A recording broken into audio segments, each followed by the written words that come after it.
Person pasti topeng, jadi menutupi jati diri. Makanya ego itu merupakan wujud nafsu ya, yang biasanya ditunggangi oleh siapa? Dalam bahasa agama yaitu setan ya, syaiton ya. Nah, setan itu artinya apa? Itu sifat yang jauh dari kasih sayang Tuhan. Ego itu merupakan obstacle.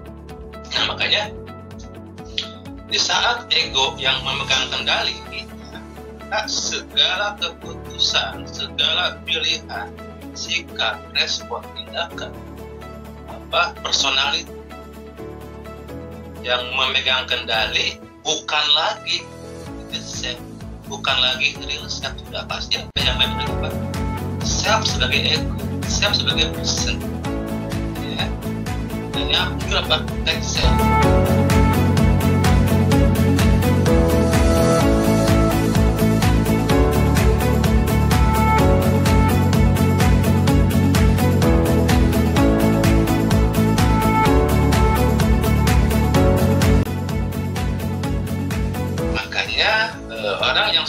Orang yang tidak menjadi jati diri yang sebenarnya, yang dampaknya akibatnya yang tadi sudah jelaskan, sudah otomatis dia didominasi apa? Oleh self ya. Self sebagai person ya. Itu kan opposite-nya the self apa? Ya person. Nah sekarang gini, person itu secara ilmu semiotika itu makna lain dari person itu topeng ya. Dari bahasa Greek Yunani, kalau kita kan secara semiotika itu makna lain dari person itu adalah muka. Kalau kita adopsi ke bahasa Indonesia menjadi topeng. Makanya kalau kita merujuk kepada realitas sosial, pasti di sana ada interaksi kan, interaksi dengan sesama manusia. Makanya kebanyakan orang sangat jarang memperlihatkan siapa dirinya ketika mereka berinteraksi dengan sesamanya. Makanya dia membutuhkan topeng, membutuhkan person. Misalkan ada seseorang ini sangat dikenal dengan dia suka senyum, misalkan. Kalau dia nanti bisa mengambil contoh yang lain. Maka dalam keadaan apapun, baik dia dalam keadaan sedih ataupun dalam keadaan stres, maka dia akan menjaga citra dirinya ya, sebagai seorang yang suka senyum. Jadi person itu dibutuhkan untuk menjaga citra diri ya, self image ya. Saya ulangi, seseorang yang dikenal dengan dia suka senyum, maka dalam kondisi apapun, baik dalam keadaan sedih ataupun dalam keadaan stres, untuk menjaga citra dirinya, maka dia akan berusaha susah payah untuk tetap berusaha menebarkan senyum agar orang lain tidak merubah persepsi dirinya akan diri ya. Jadi kan ada seorang nih, ada self sebagai person. Dia ini terkenal dengan murah senyum misalkan. Nah, dalam kondisi dia sedih, stres, supaya tidak merubah citra dirinya, maka dia butuh person gitu kan. Oke. Untuk menjaga citra dirinya, maka dia dalam kondisi apapun dia akan berusaha untuk menjaga citra diri. Ini kontekstual ya. Kecuali kita sebagai jati diri kita sebenarnya, tidak halnya dalam konteks jati diri yang sebenarnya beda. Memang itu jati diri kita memang seperti itu karakter. Oke. Ya. Makanya kembali kepada tentang di mana ada self, ya, pasti ada person, pasti ada ego, pasti ada pikiran. Mengidentifikasi kesadaran, diidentifikasi oleh pikiran, tercipta self. Ketika ada self pasti ada person, ketika ada persen pasti ada ego, ada ego pasti ada pom. Nah, ketika ada pom muncullah pom-pom yang lain. Jadi di saat kasih pom ini udah biasa ya, pom itu tidak kemana meripernya kan, itu udah umum ya. Akhirnya jati diri yang sebenarnya terkubur oleh pom, ya kan? Nah, makanya ego memecah lagi self menjadi serpihan apa aku, gitu kan? Banyak serpihan, jadi di dalam pom itu banyak serpihan aku. Yang namanya persen pasti topeng, jadi menutupi jati diri. Makanya ego itu merupakan wujud nafsu ya, yang biasanya ditunggangi oleh siapa? Dalam bahasa agama yaitu setan ya, setan ya. Setan ini dia bukan wujud tapi sifat. Wujudnya iblis. Jadi iblis memiliki karakter, memiliki sifat namanya setan. Nah, setan itu artinya apa? Itu sifat yang jauh dari kasih sayang Tuhan. Makanya ego itu merupakan obstacle. Nah, makanya di saat ego yang memegang kendali, segala keputusan, segala pilihan, sikap, respon, tindakan, personality yang memegang kendali bukan lagi real self. Sudah pasti yang memegang apa? Self sebagai ego, self sebagai person, ya. Dan yang muncul apa? Tech self, ya. Akhirnya diri dan kehidupannya dipenuhi dengan apa? Kamuflase dan kawan-kawannya lah ya. Nah, itu semua adalah produk pikiran yang menjadi sebuah identitas, dan secara otomatis dia akan selalu berhubungan dengan dunia fisik materi, melupakan aspek yang esensial. Ya, akhirnya kebanyakan dari orang kita hidup sebagai self person, bukan the self sebagai real self. Akhirnya apa? Dunia yang diciptakan pikiran manusia mengalami krisis, ya. Di semua lini kehidupan sekarang ini lagi mengalami krisis. Ya, itu sebagai sebuah konsekuensi. Kita hidup di dunia dengan konstruksi mental, ya. Di saat krisis sudah otomatis akan ambruk, ya. Kenapa? Karena pikirannya tidak koresponden dengan realitas. Kenapa? Karena yang namanya mental pikiran nih, dia kan suka mengkonstruksi. Jadi pikiran karakter pikiran itu suka mengkonstruksi ataupun konstruksi mental. Realitas dikonstruksi oleh pikiran. Yang namanya konstruksi merusak kan, menempatkan sesuatu yang bukan pada tempat. Jadi realitas dikonstruksi oleh pikiran, akhirnya produk pikiran manusia tidak koresponden dengan realitas, ya. Akhirnya tidak sejajar dengan keteraturan semesta, ya. Hasil cipta karsa manusia, kalau yang memproduksinya itu adalah ignoran ataupun ya orang-orang yang tidak menjadi jati dirinya, maka hasil cipta karsa itu tidak akan sejajar dengan keteraturan semesta. Makanya banyak produk hasil karya manusia sekarang ini bukan mensupport keharmonisan alam, merusak alam, gitu kan. Itu makanya dunia modern adalah dunia yang terputus dari realitas. Imajinasi orang modern itu kalau kita simbolkan seperti ikat layar ya, layar kan putih, kemudian dikonstruksi oleh akal modern. Jadi layar yang awalnya, kemudian dikasih meaning, dikasih value, dikasih belief, ya. Makanya akhirnya apa? Menggerakkan mereka, ya. Kalau sudah ada meaning, value, ada belief, ada action.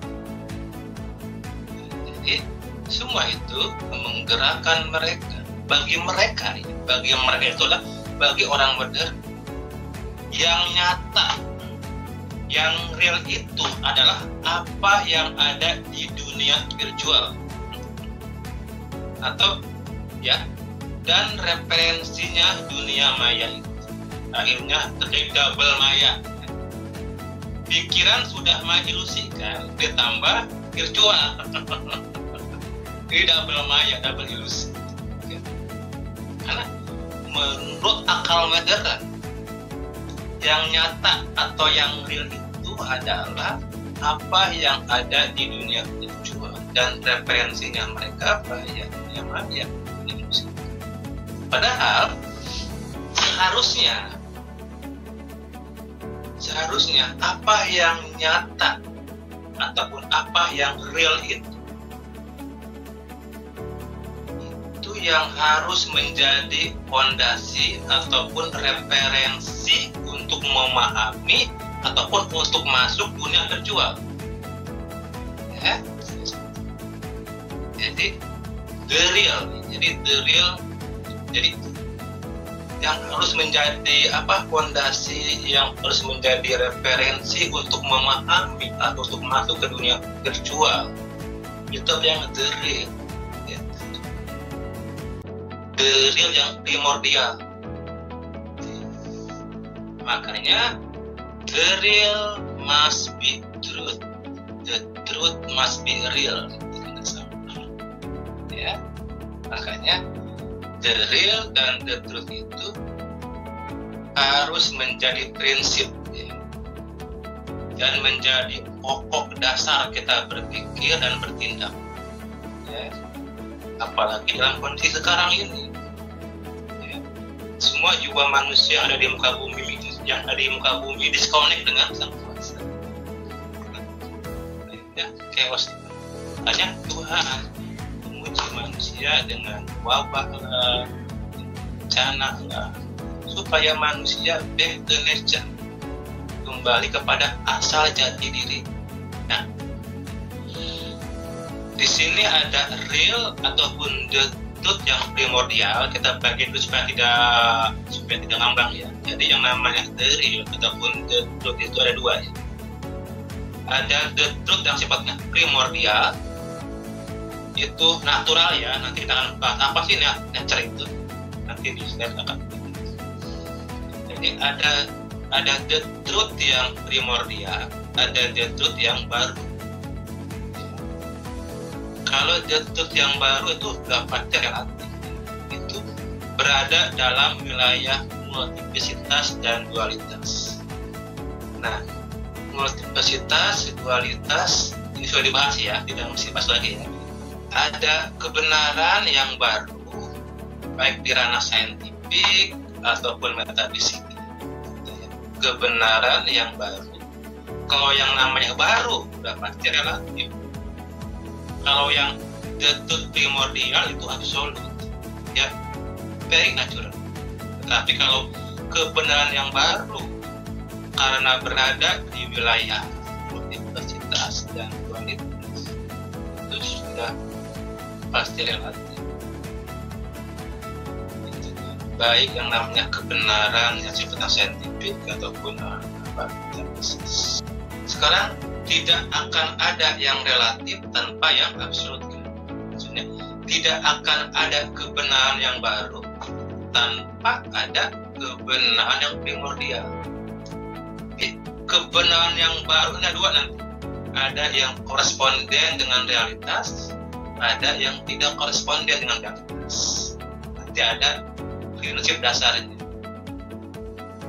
Jadi, di saat kebenaran primordial mau diturunkan kepada kebenaran yang baru supaya tidak terjadi distorsi. Mungkin ada prinsip dasarnya. Apa aja sih prinsip dasarnya? Seperti sudah kita jelaskan pada pertemuan sebelumnya, the truth yang primordial itu adalah apa ya? The ultimate truth itu kan, the ultimate truth yang udah bahas ya. The ultimate truth itu apa? It is near you. Itu tidak jauh ada di dekat kita, gitu kan? Akan lebih dekat lagi dari kita. Nah, yang namanya the truth ini kalau dalam bahasa agama ini al-haq. Al-haq itu merupakan salah satu nama Tuhan. Jadi al-haq itu adalah yang hakiki, maha benar, sang kebenaran ataupun al-haq. Nah, al-haq ini ataupun the truth ini bisa dilihat dari sisi ontologis, epistemologis dan kosmologis. Jadi al-haq ataupun the truth, kalau dari sisi ontologis itu namanya the real, ya. Ontologi itu merupakan salah satu bagian dari ilmu filsafat untuk memahami hakikat ada. Jadi al-haq ataupun the truth secara ontologi namanya. Sekarang al-haq ataupun the truth secara epistemologi namanya the truth. Apa itu epistemologi? Itu salah satu ilmu cabang filsafat untuk memahami teori pengetahuan. Nah, kalau al-haq ataupun the truth secara kosmologi itu namanya the reality. Makanya alam semesta ini merupakan manifestasi Tuhan yang paling nyata. Oke? Nah, sekarang bagaimana seandainya kalau the truth ataupun the real di saat tidak dijadikan fondasi kehidupan dan pengetahuan, itu akan menjadi sebab munculnya problem, konflik, krisis, kekacauan, arah di karena tidak koresponden dengan realitas. Makanya sesuatu yang tidak koresponden dengan realitas sudah pasti otomatis muncul apa? Chaos. Ya. Kenapa? Karena seolah-olah ada jarak, ada gap antara kita dengan the truth. Sementara pada faktanya there is no space, ya, space between you and the divine. Pada faktanya, pada kenyataannya bahwa tidak ada jarak antara kita dan hanya di saat manusia modern terputus dari the truth ataupun disconnect dari the truth, terpisah dari the truth secara kesadaran, maka kita bukanlah kebenaran otomatis. Makanya the truth itu apa? The truth is beyond the mind. Ya, makanya di level ini kita bukan mencapai kebenaran, tapi kita adalah kebenaran in our natural state. Jadi in our natural state, esensi kita itu apa? Itu kebenaran. Kalau tidak sampai level ini, kebanyakan dari kita dia akan mengalami apa yang disebut dengan distorted ataupun distorsi, ya. Dirinya selfnya terdistorsi, pemahamannya terdistorsi, identitasnya terdistorsi. Itu udah otomatis. Sekarang bagaimana kita menjalani kehidupan dengan kebenaran based on the truth?